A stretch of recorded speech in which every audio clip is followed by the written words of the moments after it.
Guys, my name is Sophia the Saddle Hunter, and today I'm doing my book review on The Masked Rider by NeilPeart.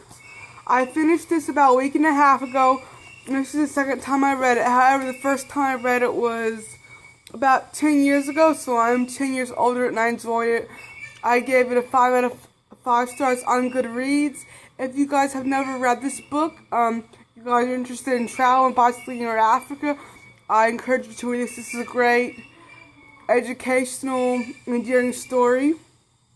This is about the drummer of Rush. His name is NeilPeart, and he goes on a bicycle ride through Africa, and he sees all the poverty that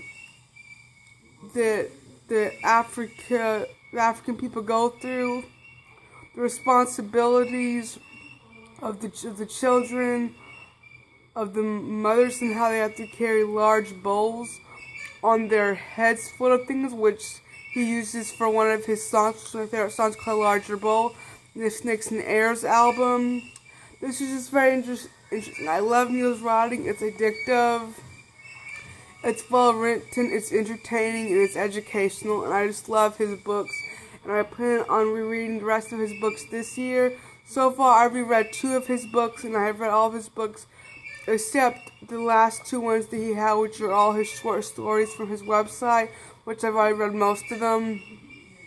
So this is just a very great story. Let me show you some pictures. So he goes on a bicycle trip through Africa, and there's this older lady that he always has to slow down for, so that she doesn't get left behind. Her name's Elsa, and she has to go slower because of her age. So here it says Mary Poppins in Africa, if you can see it. It's bicycle with a little umbrella right there. Here's some carvings for Fawn's Place Buffet. And it's just very interesting, all the climate, weather, the food they ate. Something they always ate, which is funny, they call it rice and junk, because that's what they ate a lot, was rice with this junk on it that was made of different types of meats and whatnot.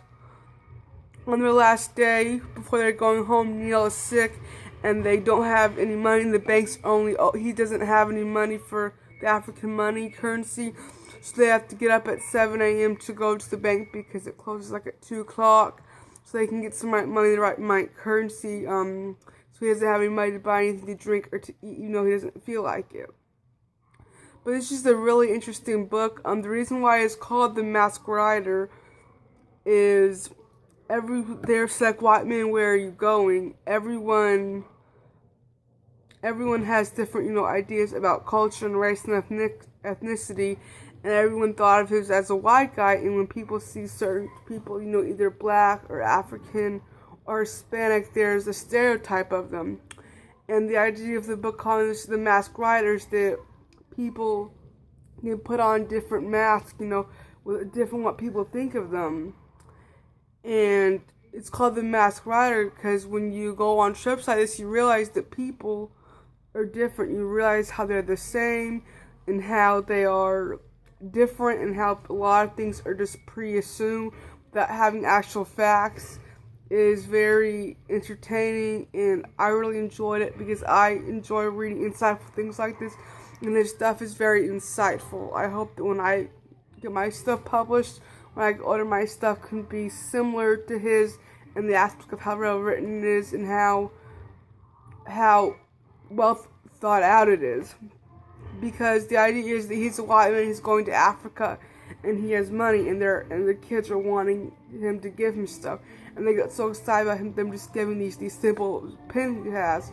But wherever you go, and here, even America, the different races that live in America, they judge and assume things about people that isn't true. And depending on what people do, people put on masks of stereotypes of how they want to be accepted or how they don't, or whether they're just living their lives. People are going to assume things. So the whole idea is that he was a masked rider because people just put on different faces, they're doing different things, and maybe it is their real self or maybe it isn't. So if you guys have read this book, let me know what you thought of it, and I'll see you guys next time in another video. Goodbye!